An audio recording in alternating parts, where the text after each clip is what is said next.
Добре, скъпи зрители, вие сте с предаването Пътят. Наш гост днес е доктор Невенка Пановска, с която разговаряме за съвременното отношение към тялото и духа и новостите в тази област.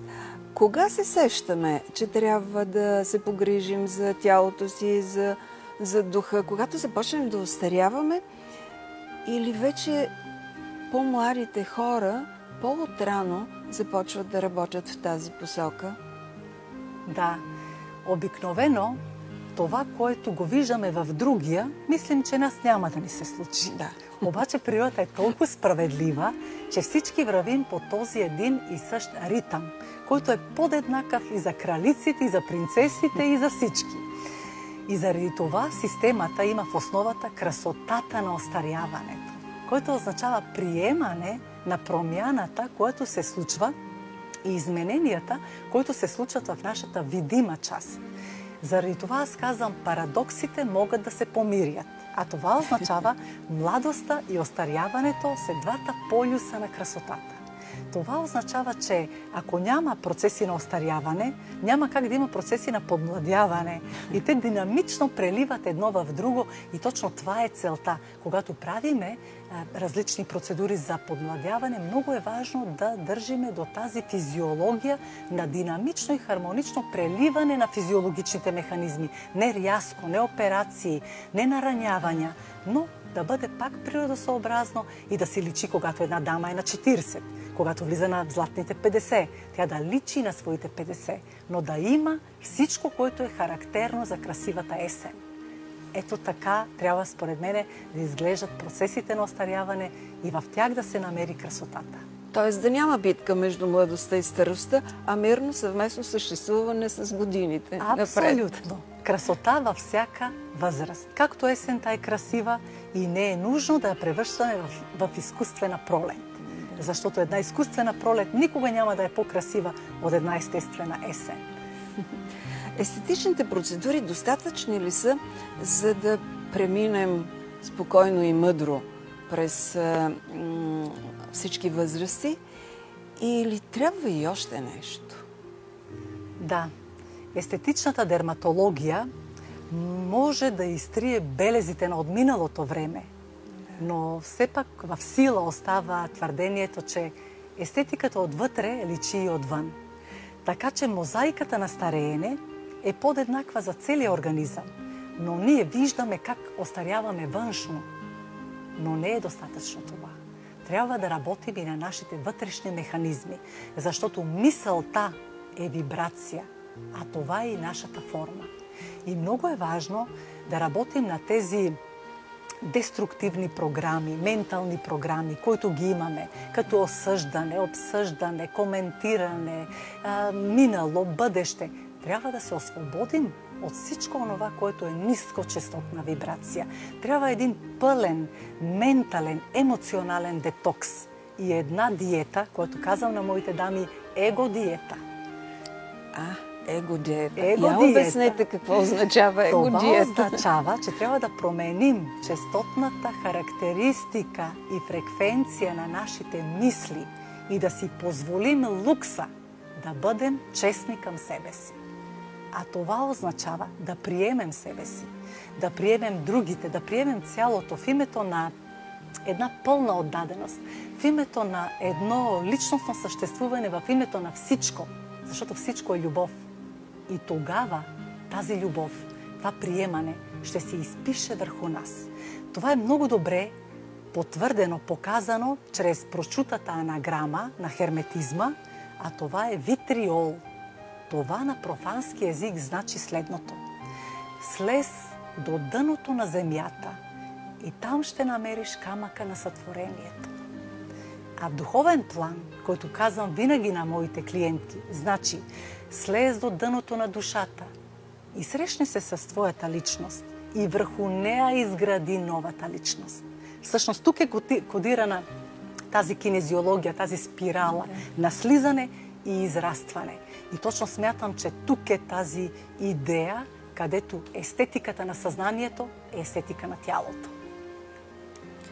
Да, това е по-трудната част, мисля. Много е трудна. Дамите, като я разберат. Цялата програма, която предлагате. Имаме много за работа. Даже тогава разбираме колко малко ни трябва да отидем на фитнес и колко е лесно това нещо. Когато почваме да работим върху себе си, да намерим себе си, да познаем себе си и тогава да се харесаме, тук вече трудната задача. Да. Как го постигате? Точно през тези методи, които ви разказах, че това са методи и древни знания, които ни са дадени със самото човечество, където имаме медитативни практики, дихателни практики, интимната медитативна гимнастика. Жената не знае какво се крие в нейната женска сила, което е заложена в интимната част. Всъщност тези мускули, тези практики, как могат да отворят един извор на женската сила, който събужда в жената нови познания към себе си. И точно така се постига. Точно говорим тук за тази холотропна сексуалност, като всичко е сексуално. Не е само тази базисна, но връзката с висшата когниция, връзката със себе си. Тези практики помагат на жената да го постигне това нещо, да пречупи тези блокади, да може да се задвижат тези канали на Ида и Пингала, както и баланса шушумна. А това означава да може да се отвори този портал, в който жената вече достига до едно друго ниво, за който тя вече говори по съвсем друг начин за цялото й разбиране за себе си, даже не познава себе си от миналото. И тези бръчки не й пречат различни белези по тялото, които преди били нейния генерален проблем. Сега всичко вижда по един съвсем друг начин. Всичко това, за което говорите, прилагате ли го върху себе си? Използвате ли най-напред себе си за намиране на този път, по който искате да тръгнат и вашите клиентки?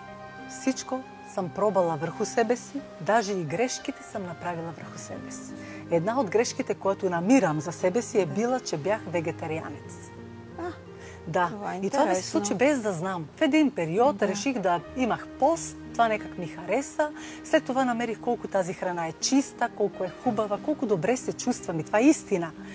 Ама сама ли го направихте това или някой ви в института, да където работих, приемете? Ние знаете, когато работиш в нещо, си лекар, който никога не трябва сам да лекуваш себе си.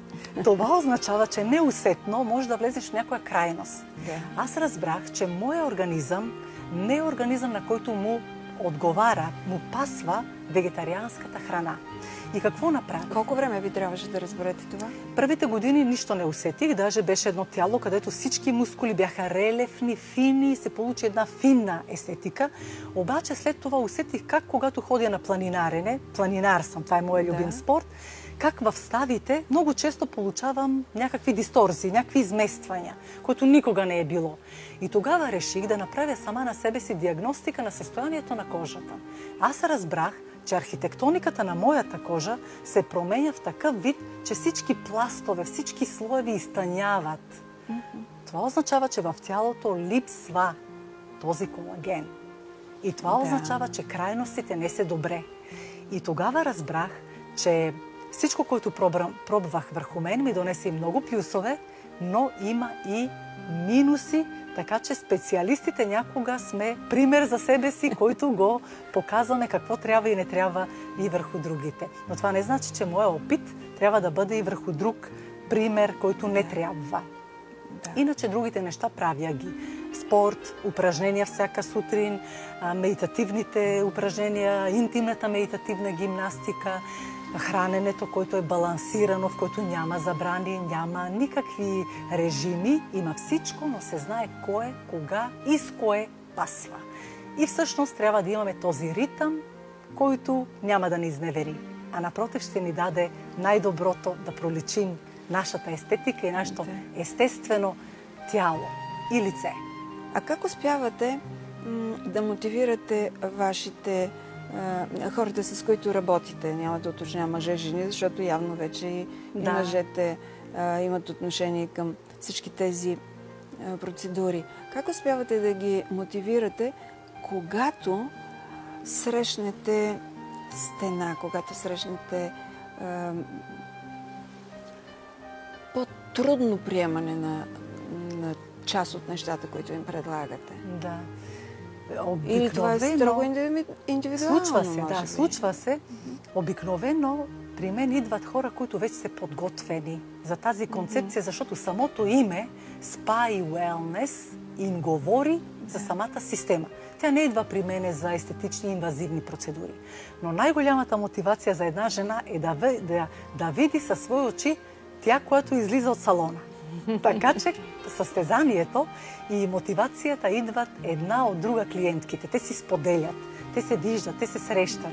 И по този начин смятам, че делото и постиженията са най-добра реклама и мотивация. Да. При жените е много важно да видят някой друг как изглежда и какво прави. Да. И това е напълно достатъчно. Имате ли някакви тайни за постигане на вашата лична красота? Вътрешна и външна? Вътрешна и външна. Тайната за красотата е, че красотата няма тайна. Защото тя обединява всички тайни. Всъщност, казал го е и Гьоте, че красотата е изява или проекция на хармонията и ако не е красотата, природата няма как да ни покаже тези природни закони, които са хармонични. И ни ги дават, точно ни се дават нещата в красив вид, да можем да ги приемеме чрез нашите 5 рецептори за усещане. И по този начин перцепираме и приемаме хармоничното. Така че тайната за красотата я намирам само в хармонията. Всъщност красотата е изява на хармонията. Където има хармония, там има и красота. Във всичко това, за което говорихме вече почти 1 час, какво е мястото на любовта? Любовта е най-мощната вибрация за красотата. Тя всичко приема. Тя всичко обича. И тя не прощава, защото никога не е взела в предвид нещо, което е грешно. Така че смятам, че моите дами, когато идват и когато вече имат някаква нова връзка, партньор, без да правят много неща, резултатите са в пъти по-силни, отколко приложението само на методите. Затова препоръчвам, любовта е най-мощна вибрация за красотата. И я пожелавам на всеки. Добре. Това е един хубав финал на нашия разговор. Почти 1 час мина.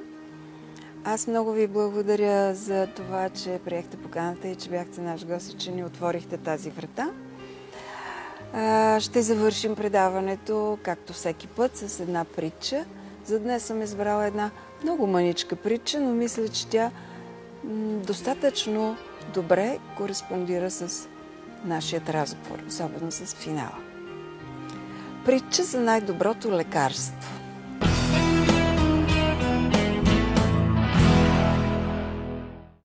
Попитали мъдреца, има ли лек, който да помага най-много и да лекува всичко? Той е отвърнал. Най-доброто лекарство за всяка болка са любовта и грижата. А ако не помогне и това, увеличете дозата.